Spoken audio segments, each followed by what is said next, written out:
Salut Tessien, c'est Pepper Ludo et je suis heureux de vous retrouver aujourd'hui pour vous donner des astuces dans les parcs. Alors c'est vrai que j'en avais déjà fait une, mais je me suis dit qu'une piqûre de rappel... Aïe. Donc, je disais que quelques astuces dans les parcs, surtout à la période où il y a le plus de monde, ne pourraient pas faire de mal. Quoique... Bon bah, c'est parti.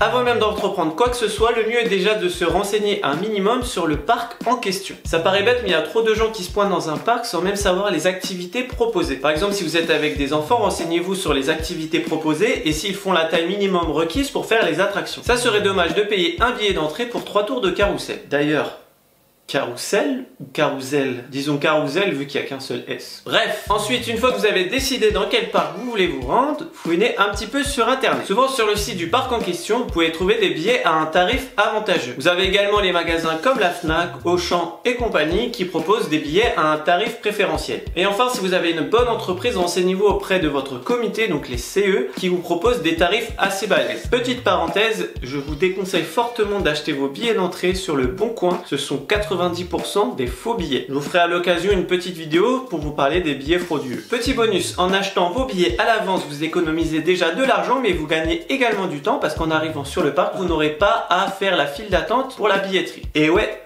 pas bête la guêpe. Ouais, je suis dans les bêtes qui piquent aujourd'hui. Moustique tigré. Pour ce qui est du jour pour venir visiter un parc, bien évidemment c'est en semaine, même pendant les vacances. Donc c'est sûr que pendant les vacances il y aura forcément plus de monde, mais en semaine il y a quand même moins de monde qu'en week-end. Évitez également les jours collés au week-end parce que si les gens ont décidé de prendre une journée, généralement ils le font le jour où ça colle à leur week-end quoi. Logique. Évitez également les mercredis, donc en période scolaire, parce que c'est la journée où les enfants viennent souvent dans les parcs. Je me doute bien que tout le monde n'a pas la possibilité de venir en semaine. Donc si vous venez par exemple une semaine où il y a un pont, donc on va dire sur un samedi, dimanche, lundi, surtout évitez le dimanche, parce que les gens pensent tous la même chose. Tout simplement, le samedi les gens se reposent, le dimanche ils viennent au parc et le lundi se reposent. Donc généralement quand il y a un week-end de 3 jours, c'est le jour du milieu qui est le plus blindé. Ah oui, si vous faites un parc à l'étranger, pensez à regarder leur date de vacances, parce que c'est pas forcément les mêmes qu'en France, du coup vous pouvez vous faire avoir. Ah oui, puis aussi ça paraît bête, pour finir avec cette partie, pensez à regarder les jours et les horaires d'ouverture du parc. Bon nombre de personnes se pointent tardivement dans le parc ou carrément même un jour où le parc est fermé. C'est ballot.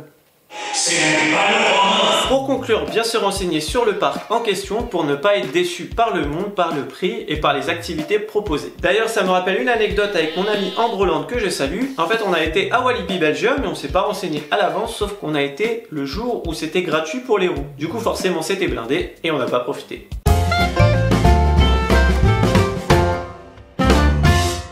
Si vous arrivez à l'heure d'ouverture, la meilleure astuce est de commencer par le fond du parc. Je m'explique. Les gens moutons qui sont commencent par le premier brin d'herbe qu'ils peuvent brouter. Non, plus sérieusement. Les gens quand ils arrivent dans le parc, ils ont tendance à commencer par la première attraction qui tombe et continuent d'attraction en attraction en avançant vers le fond du parc. Si vous commencez par le fond du parc, vous arriverez à contre-courant. Non, il n'y a pas de blague sur les moustiques.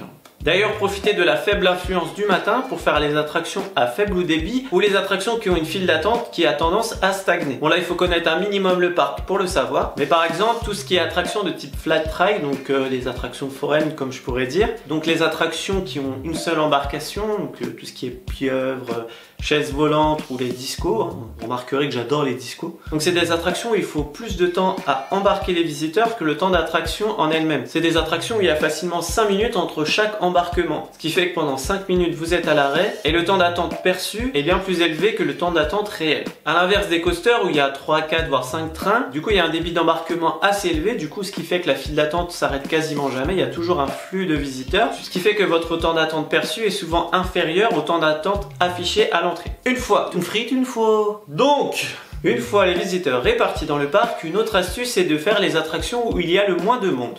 Bon, je sais, c'est pas le scoop du siècle, mais je m'explique. Dans votre journée, vous avez certainement prévu des attractions qui vous semblent essentielles à faire. Eh bien, répartissez-les dans la journée. Si tu arrives à l'attraction et tu vois que c'est blindé, n'hésite pas à repousser ta visite à 1 ou 2 heures. Bien souvent, les temps d'attente varient, peuvent augmenter ou diminuer. Donc, il faut donc choisir le moment où l'attraction a le temps d'attente le plus bas. Pour cela, dans certains parcs, il y a des applications avec les temps d'attente et c'est à toi de checker à quel moment le temps d'attente est le plus bas. Il y a pas mal de parcs d'attractions maintenant qui ont des applications avec les temps d'attente. Il vous suffit donc donc de checker à quel moment la file d'attente est la plus basse. Un des facteurs qui contribue à augmenter ou à diminuer une file d'attente, c'est les spectacles. Pendant que les gens sont assis dans la salle de spectacle, forcément, ils sont pas dans les files d'attente. Donc si vous n'êtes pas très spectacle, profitez de cette accalmie pour profiter d'un temps d'attente réduit dans les attractions. Par contre, forcément, ces gens-là, ils vont bien sortir de la salle de spectacle et ils vont faire comme le matin, c'est-à-dire ils vont se diriger vers la première attraction qu'ils trouvent. Donc évitez donc les attractions à proximité des spectacles, au moment de la sortie du spectacle bien sûr. Il y a un truc aussi qui peut être pas mal, surtout l'été, parce qu'il y a de nombreux parcs qui ferment tard. Généralement, les gens sortent d'un parc vers 17-18 h. Par exemple, si un parc ferme à 22 h, arrivez tard. Ça sert à rien de venir à l'ouverture si vous avez la possibilité de rester tard. Bon, bien sûr, faut pas avoir trop de route à faire après, mais si vous n'êtes pas trop loin du parc, profitez pour faire des câlins tranquillou à votre femme le matin, vous brunchez, et au moment où vous arrivez, vous aurez pas faim, et du coup, vous mangerez en horaire décalé. Je reviendrai après pour la nourriture. Et du coup, vers 18-19 h, les gens sont déjà bien partis, et vous profiterez des temps d'attente réduits dans les attractions.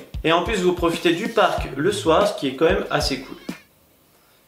Puis enfin, dernière astuce pour gagner du temps dans les files d'attente, c'est les coupe-files, ou les fast-pass à la Disney. Je vais pas m'attarder là-dessus parce que je suis plutôt contre, mais ça existe. D'ailleurs, ça sera le sujet d'une future vidéo, donc n'hésitez pas à vous abonner si vous voulez voir cette vidéo où je sens que je vais me faire des copains. Ah ouais.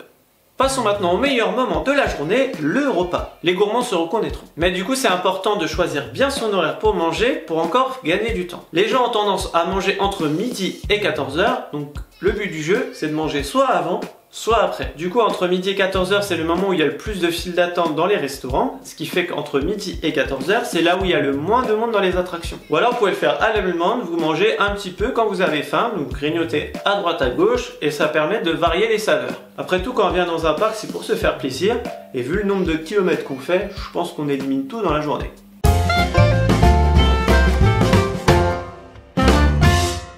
Avant de terminer, je vais vous donner des astuces un peu moins importantes, mais qui vous permettent quand même de vous faciliter la vie. Avant d'arriver dans le parc, il est important de bien se préparer. Si vous venez l'été, pensez à l'eau, la crème solaire, les brumisateurs. Je vous assure que dans une file d'attente pendant 1 heure entassée, vous me remercierez. Ensuite, il y a quelque chose que je vois souvent, c'est les gens qui viennent saper. Non, je ferai pas la vanne sur Maître Gims.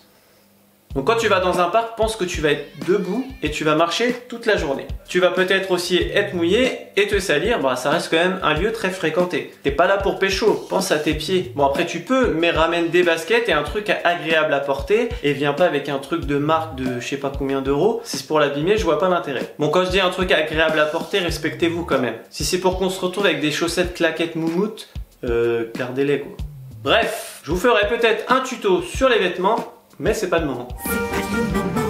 C'est pas le moment. Pour finir avec les vêtements, si vous êtes véhiculé, pensez à prendre des vêtements de change à laisser dans la voiture. Ce qui vous permettra de vous changer avant de prendre la route. Car prendre la route mouillée, déjà c'est pas cool pour toi, mais aussi pour tes potes. Parce que tu vas sentir le chat mouillé et je ne pense pas que tes potes ils vont kiffer. Une fois que vous êtes dans le parc, avant d'embarquer dans les attractions, et ça j'insiste parce que je travaille là où on récupère les objets perdus, rangez vos affaires. Il y a des panneaux qui t'indiquent de ranger tes affaires, c'est pas pour faire joli, c'est pas de la déco. Donc rangez vos affaires et au sec si possible si vous faites les attractions aquatiques, ça vous évitera de perdre votre iPhone à 1000 balles.